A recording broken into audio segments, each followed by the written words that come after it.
Hello everyone, Pallytime here with TGN.TV. In today's video we are taking a look at the primal boss encounter in Final Fantasy XIV for Ifrit. This is available to all adventurers, I believe around level 20, and if you are above that level you will be synced down to level 22, and this fight is also required to progress your main storyline. You're going to be viewing this fight from the perspective of a white mage, but I'll be trying to give advice to all roles that will be in this fight. So at the beginning, you want to have your tank move the boss so he is not facing the rest of the party.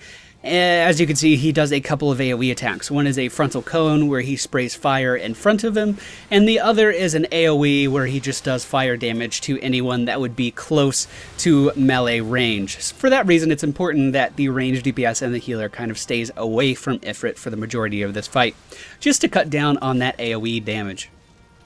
Also, during the first phase, if you want to call this fight a multi-phase fight, there will be those cracks that form on the ground under a player. You can see it on the right side of the screen right now.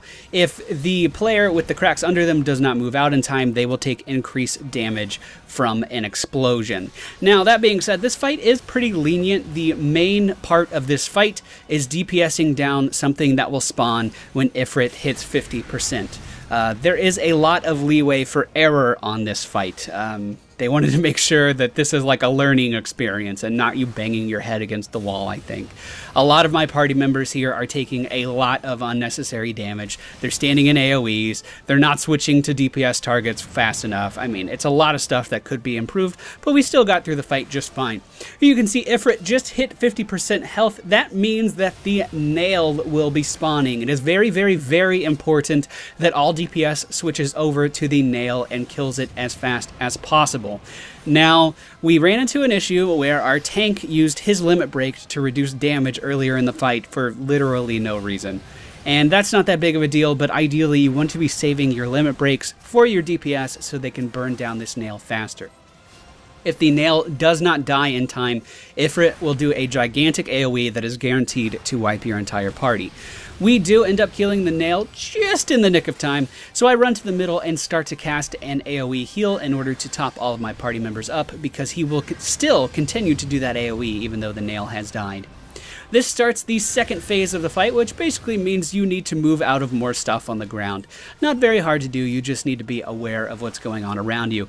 Unlike a fight like Titan, if you get hit by any of these effects on the ground, it simply means that your healer is going to have to do more work, and that you do not automatically lose the fight.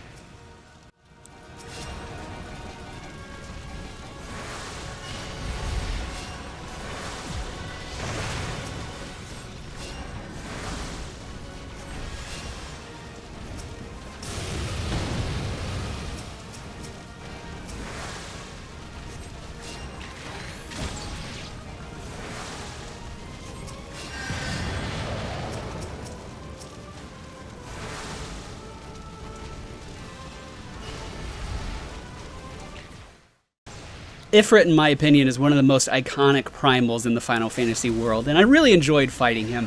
I especially enjoyed the fact that he was the first primal that you encounter, because it really sets an epic tone for the future primals that you may or may not run into in this game. But I hope you guys enjoyed today's video. I hope you found it helpful. If you did, please be sure to hit the thumbs up button below. Leave me a comment down below as well, and if you're new to this channel, I encourage you to subscribe. Do you need some help on Titan? Well, I made a video for that.